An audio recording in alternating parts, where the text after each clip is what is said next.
Então, turma, vindo para a última parte da nossa aula, a gente vai para a página 342, a 340 e 341 vão ficar para casa, mas esperem, eu vou passar a numeração das páginas de casa no final da aula, como eu sempre faço. Ah, professor, por que você dividiu? Você não podia ter posto tudo num vídeo só? Porque eu gosto de passar para vocês anotações, para vocês anotarem no caderno os pontos mais importantes do que a gente viu. E como aqui o assunto vai dar uma viradinha, apesar de continuar em Revolução Francesa, que é a parte final dela, eu preferi fazer essa coisa de cortar a nossa aula em 2 vídeos. Impactos após a Revolução Francesa. As mudanças ocorridas na França durante o período revolucionário tiveram impactos em diversas partes do mundo. Como eu mostrei para vocês, a fuga da família real portuguesa mudou a nossa história. Então a gente tem um exemplo de impacto aí. Muitas dessas transformações contribuíram para formar a sociedade em que vivemos atualmente. Vamos conhecer alguns exemplos de como a Revolução Francesa influenciou o nosso dia a dia. Aí não é uma questão de influência de história, que é o caso do Brasil em relação à vinda da família real. Agora é um caso de influência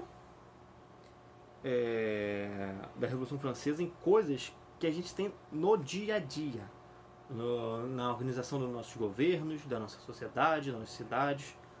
É uma influência do que aconteceu, das mudanças que ocorreram durante esse período que foi a Revolução Francesa. E, inclusive, é o motivo da gente estudar isso nas escolas. Ensino público.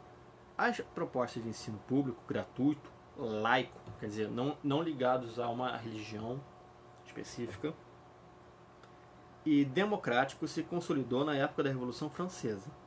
Inspirado nas ideias iluministas, os revolucionários acreditavam que a instrução e o estudo poderiam formar cidadãos participativos, preocupados com os rumos da nação. Então, os iluministas lá atrás, que a gente já viu, já pensavam nisso.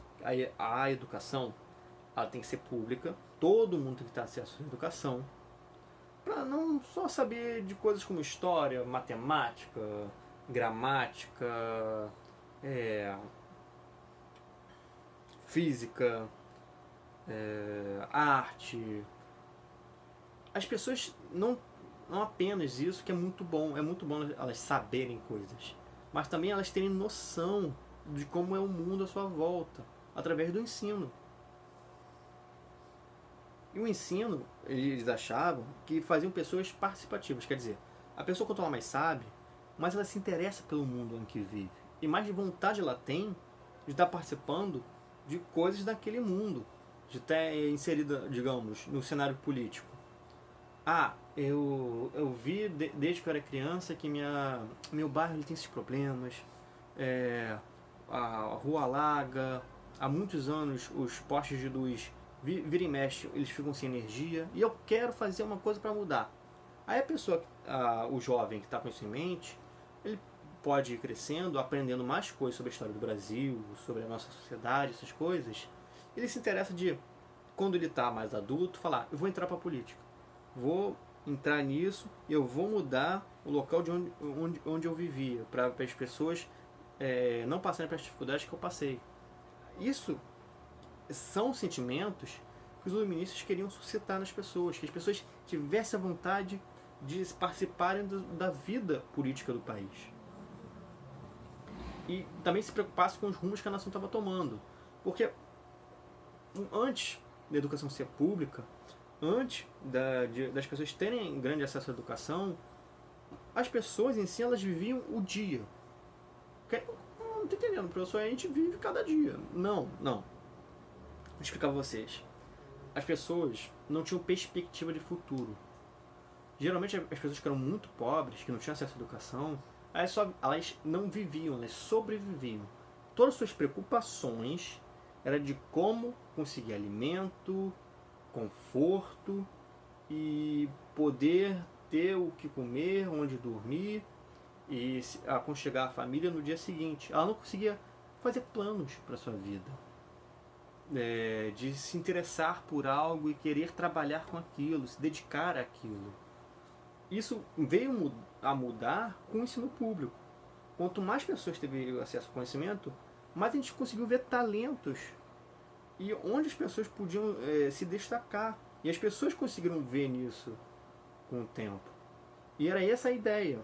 Se preocupar com os rumos da nação é você ter a noção de que o seu país está inserido num mundo e que não necessariamente tudo vai ocorrer como vive no seu país, e você tem que se preocupar com que rumo a sua nação está indo.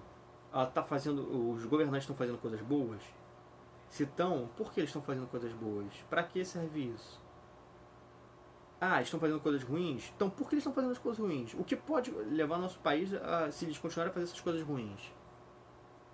Essas coisas eram o que os iluministas queriam que as pessoas tivessem noção com o ensino público.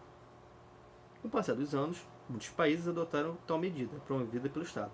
No Brasil, por exemplo, todas as pessoas têm direito à educação pública. Eu sei que alguns de vocês vão falar, mas professor, a gente vê tantos problemas na escola pública. Assim, as pessoas têm direito.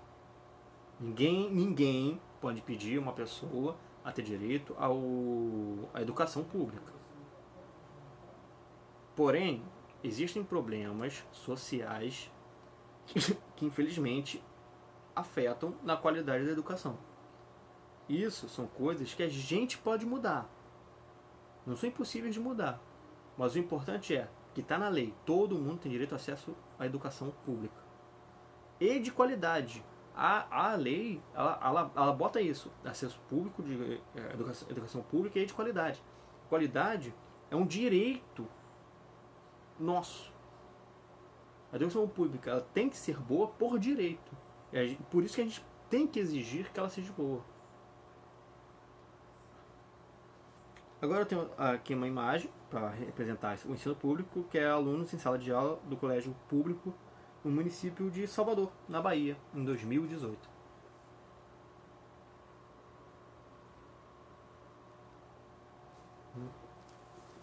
Assistência social. Com a Revolução Francesa, a população pobre passou a receber mais atenção dos governos.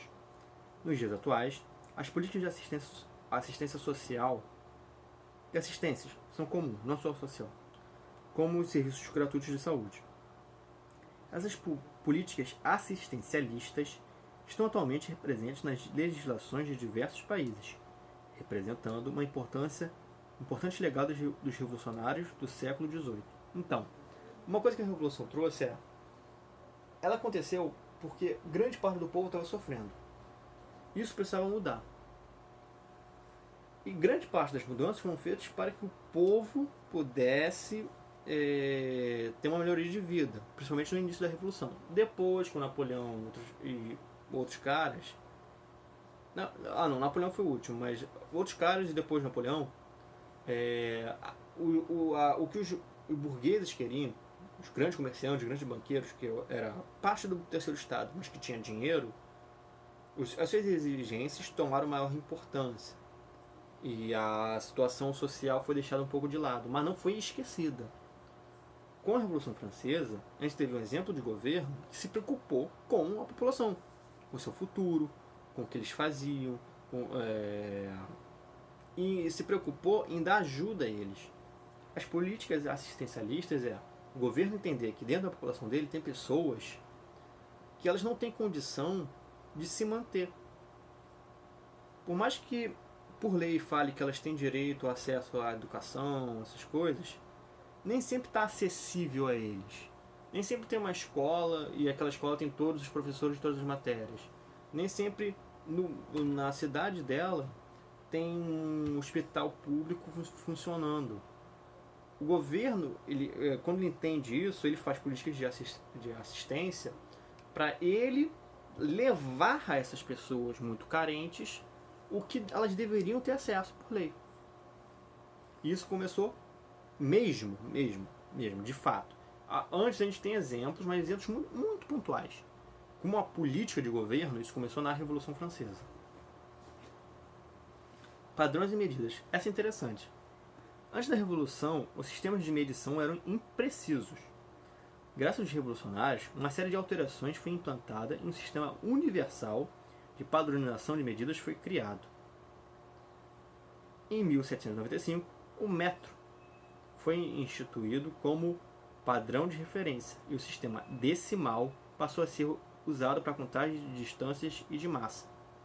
A partir de então, grande parte dos países passou a adotar tais padrões, como o metro, centímetro, milímetro, grama, quilo e tonelada. Então, a gente tem um exemplo de alguns países que não tiveram essa influência.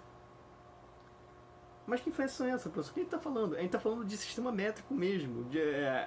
Digamos, eu tenho 1,80 m. Da última vez que me medi era 1,80 m. Eu tenho 1,80 m. Tem local no mundo em que não usa o metro, o centímetro, o milímetro, usa pés. Pés é outra medida de distância. Um desses lugares é os Estados Unidos. Estados Unidos e Inglaterra usaram por muito tempo, usam por muito tempo até hoje, o pé, que é o sistema imperial. Mas tem um motivo aí. A França era inimiga da Inglaterra. Então a Inglaterra nunca ia aceitar um sistema métrico vindo da França. Então eles não aceitaram. E os Estados Unidos, como foi colônia da Inglaterra, não quis mudar. Mas eles continuaram. Por exemplo, a gente, e a grande maioria do resto do mundo, mede a temperatura em Celsius, grau Celsius. Estados Unidos e Inglaterra medem Fahrenheit, que é outra medida. É outra lógica matemática de se medir a mesma coisa. E é estranho, tipo, até a velocidade. A gente mede em quilômetros por hora, metros por segundo. Países que não têm o sistema métrico não medem assim. Medem por outro tipo de quilometragem. E até em alguns países, que não são nem os Estados Unidos e a Inglaterra, alguns países têm outros tipos de medida de contagem. Digamos, a cada 100 metros, 1 quilômetro. 100 metros, 1 quilômetro. Se eu tiver errado, depois eu corrijo, gente. Mas que eu me lembro, é 100 metros, 1 quilômetro.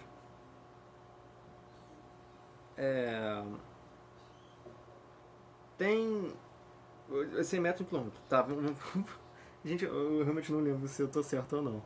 Mas é uma vergonha isso, mas depois eu corrijo. Vamos ficar com isso. Né? Cabeça só para dar um exemplo. A cada tanto é 1 quilômetro. Pronto. A cada tanto é 1 quilômetro. E esse tanto está sempre em casa decimal. O que isso quer dizer? Digamos, o número final desse tanto, que vira quilômetro, é sempre 1, aí tem 0, 0, 0, entendeu? É da família do 10. Tem país que não conta na família do 10. Tem país que até pela cultura, essas coisas, conta, digamos, na família do 12.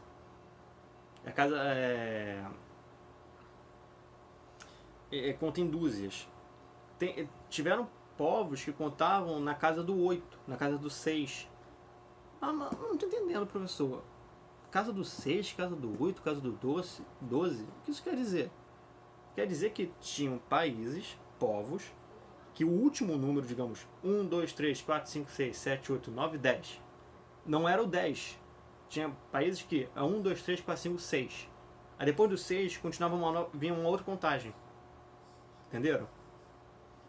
Mas a Revolução Francesa, ela criou um padrão, porque a França dominou vários povos e influenciou muitos outros. Então, quando eles fizeram a padronização do metro, do quilo, que 1000 quilos, 1 tonelada, digamos assim, o sistema do quilo, do metro, do quilômetro por hora, do metro por segundo, quando isso aconteceu na França, na Revolução Francesa, em sua expansão, se espalhou para outros lugares do mundo e todo mundo viu. Olha, se todo mundo usar a mesma medida, a gente vai ter menos problemas. Para facilitar mais as coisas. Então ficou. É uma outra influência da Revolução Francesa. Padrões e medidas. Ideais democráticos. Essa é a grande e principal influência da Revolução Francesa. A Revolução possibilitou a ascensão da burguesia ao poder político na França, interrompendo um longo período de domínio da nobreza em regimes monárquicos. Com isso, critérios de nascença não eram mais os únicos a definirem se determinado grupo iria ou não exercer poder. A soberania popular passou a ser mais valorizada na escolha dos governantes, abrindo portas para o desenvolvimento de ideias mais democráticas. Então, uma questão dos imperadores... a gente viu lá, imperador é um tipo de monarquia. Mas a monarquia não era de rei. O que difere um rei de um imperador?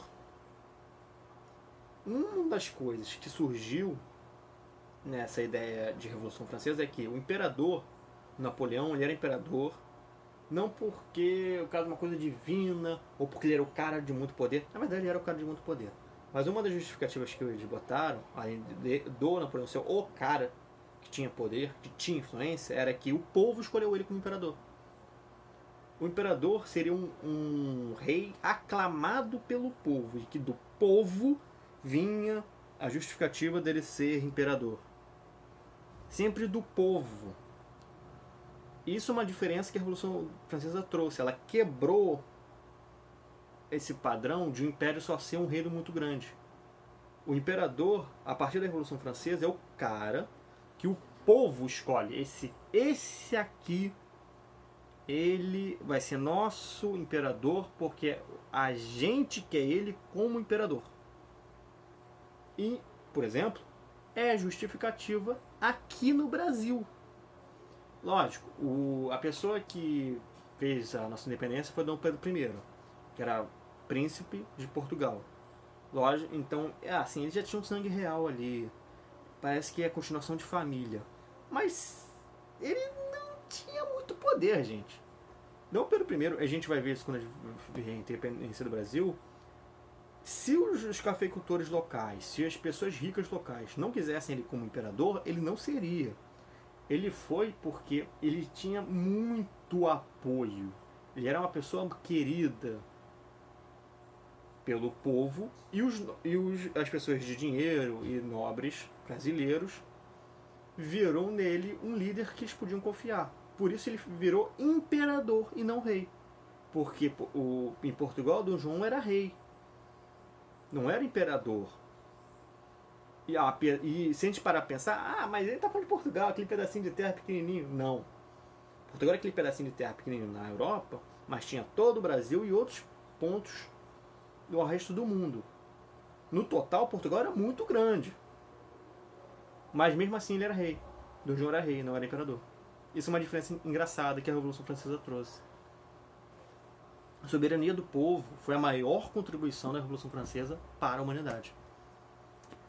Aí a gente entra nos nossos exercícios. Vão ser página 340, 341. Aí a gente pula e pega 344, 345. Eu vou anotar, passar lá no grupo direitinho. Vou passar mais algumas anotações e depois disso a gente encerra a nossa aula de hoje. Obrigado, Tianzinho, pela atenção e nos vemos na próxima semana. Tchau.